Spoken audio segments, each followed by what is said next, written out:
Yes, okay, right. Got a question from one of my Facebook subscribers about running. The question was, let me just have a quick look at it.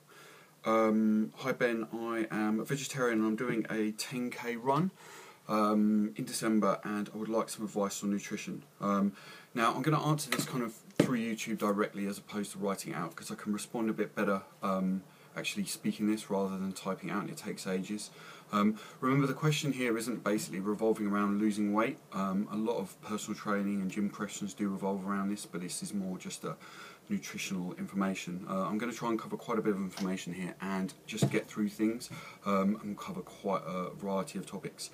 So obviously a bit worried here being a vegetarian and doing the running. Obviously the lack of protein is an issue here, and it is for most of the vegetarians that I train, and I've trained plenty. I do regard vegetarianism as a bit of a bad thing, to be honest. I know that's an opinion, but it's an educated one, and we'll be looking into that a little bit today. So obviously one of the main issues with lack of protein and doing a lot of long distance running is obviously muscle wasting.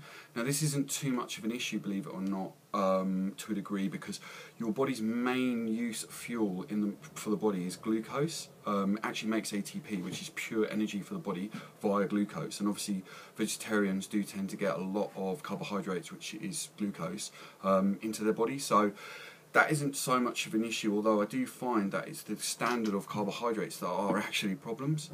Like a lot of vegetarians, you'd be surprised, don't eat vegetables. It sounds quite crazy to say it, but I know so many that are basically stuck on having cereals in the morning. You know, in England it's, you know, Frosties or something like that, which is basically just sugar. I mean, it's complete shit, rubbish.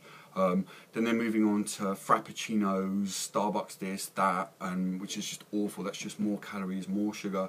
Having sandwiches, gluten-based foods for lunch, which is, you know, again, it's just awful. We'll be looking into that in just a second, just talking about gluten. And then basically having, I don't know, more gluten in the evening, pasta, rice, cheese, sorry. And they're not getting enough quality nutrients in their body. And from my perspective, lack of macronutrients for vegetarians is a real issue. One of the issues that I've experienced with vegetarians is very high cholesterol. When you intake any carbohydrates or too many carbohydrates into the body, sugary food, the body absorbs it and stores it as glycogen in the liver. And when those little glycogen stores are full, the body converts it via an enzyme called HMG co-reductase into a lower density lipid, which is a lower density cholesterol cell. You add to that all the gluten, which causes chronic inflammation in the body for most people who are gluten intolerant, and most white people are intolerant to gluten. I've sent off tons of people for testing, gliadin antibody testing for gluten, and they all come back as intolerant, and we have to cut it. I myself am gluten intolerant, although I don't base this advice on that. But I've worked with so many clients now who are, and it's a really, really big issue with people, gluten intolerant, so we would definitely advise to just stay well clear of the gluten. And this is an issue really with vegetarianism and vegetarians, because a lot of them get kind of addicted to pasta. Personally, I put mine on you know, any kind of rice or sweet potato or anything which is slower digested and non-gluten, and rice etc. isn't gluten containing. So I definitely would recommend staying away from any gluten-based products like this. So I'm just having a look through my notes. One of the grains that you can actually use is quinoa. Quinoa contains a full constituent of amino acids and is non-gluten containing. It's called quinoa, I think, in some places. I'm not too sure, but yeah, quinoa is actually pretty good. Another one for vegetarians is fish. I know, you know, if you're a really strict vegan, then fish, etc. is off the menu. But I think, you know, I work with a lot of vegetarians who actually do consume fish, eggs, these kind of products. And although I know, again, some people can be intolerant to them, they're both good for getting your amino acids in, particularly the eggs. Eggs have a lot of amino acids in, things like taurine, has a bit of L-glutamine in, I believe, and they really are quite good for giving you a bit more of an amino acid constituency profile. So I definitely consider that for vegetarians. Things like cooking coconut oil, that's another topic itself, but definitely getting a good quality coconut oil, extra virgin, using olive oil to drape over food to actually get a good amount of fat in. Good fat is essential for the body. Fat is very, very important for the body, just like protein, to be fair, but fat is really important. Most vegetarians are low fat. Obviously they're very little protein, everything they eat is low fat, etc., and they're just crammed full of these carbohydrates, and most of the carbohydrates they consume are of bad quality, high sugar, gluten, etc., as we've discussed, and it causes more and more issues. Some of the foods that I've found, again, as we've discussed, that are, again, not really too good for vegetarians are canned fish, consuming tons and tons of tuna. Canned tuna, again, the metals from the can can really leak into the food, so I definitely bin those. Soy, bin, rubbish. It's genetically modified, can promote estrogen in the body, which is water retaining, will cause you to store body fat, and again is most women, it's another topic, but most women do have higher estrogen profiles, and it will cause more and more issues in the body. So it's kind of another topic, that, but definitely bin the soy, bin sugar, all the sugary foods, bin the gluten, the Starbucks food, the Starbucks mocha frappa, lappuccinos, all that. Yeah, they're just more sugar, and it will cause more and more issues. Vegetarians themselves do tend to suffer from a few things. Lack of serotonin is a massive one.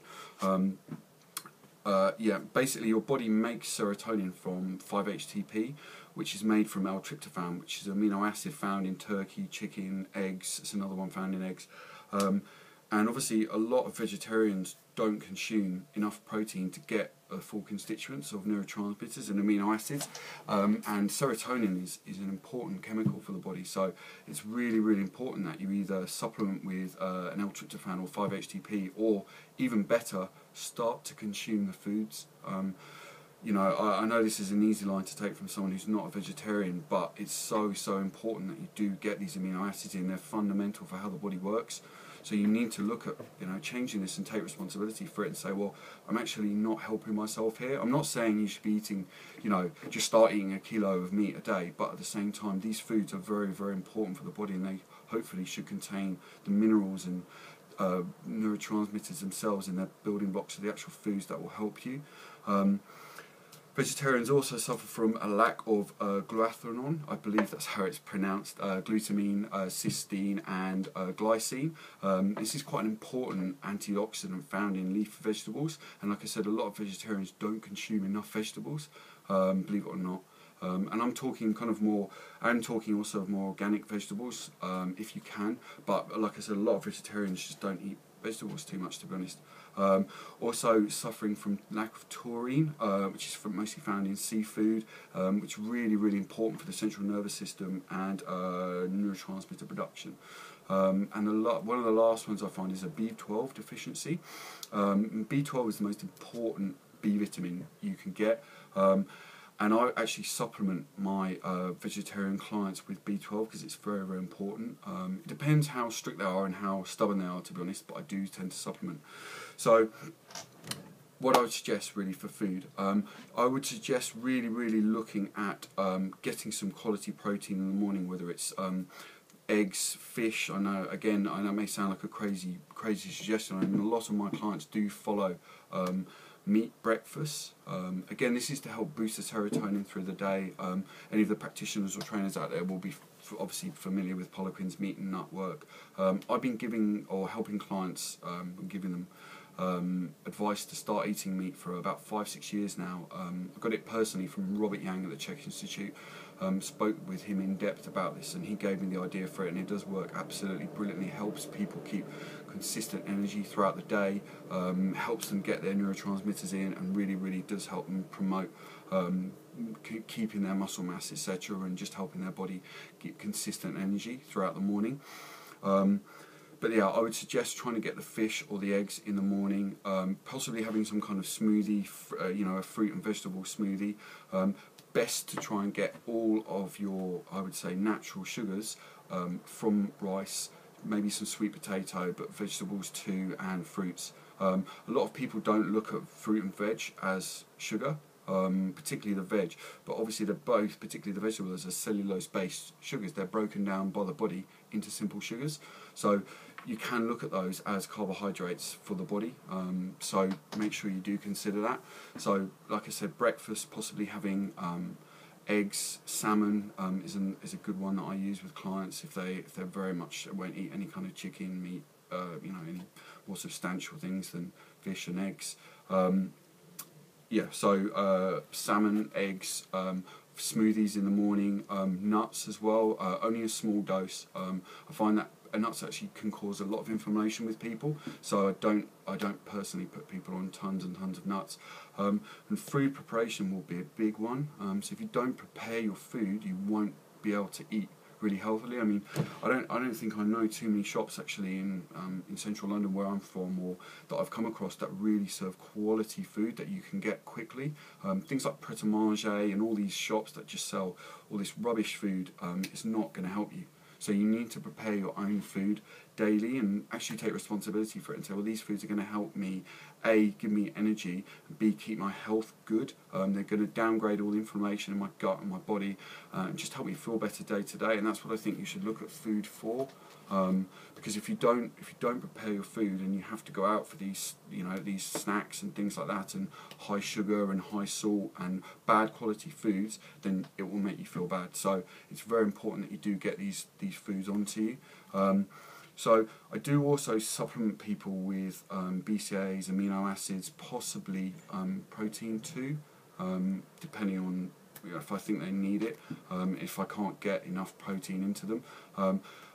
This particular person did email me their weight. I'm not gonna say into it, but I would recommend that they'd be consuming about 120 to 150 grams of protein a day, personally. So they obviously this particular person can work with that, but you can too. My recommendation for clients is 1.3 kilos. 1.3 grams of protein per pound of body weight. I know a lot of Peloquin people will use a 1.5 to 2 grams per pound of body weight ratio, which is fine. I mean, I think that's quite high, but that's just. I take mine through education, PubMed, Medline, some of the strength and conditioning coaches I've worked with, and information that I've read. But again, most people do need to consume more protein. Most people are consuming too many carbohydrates in their nutritional plan, and that is why they're gaining body fat, getting too much inflammation in the body, and not happy with the way they look, etc. Right, so I'm gonna leave that there because I've probably talked quite a lot and I'm running out of breath. So if anyone else has any questions out there, I'll put a link to my Facebook at the bottom. Feel free to hit me up, ask me questions, and I'll try and answer them through YouTube because I can do it a lot better there. And hopefully you guys learned something, and I'll see you soon. Letters.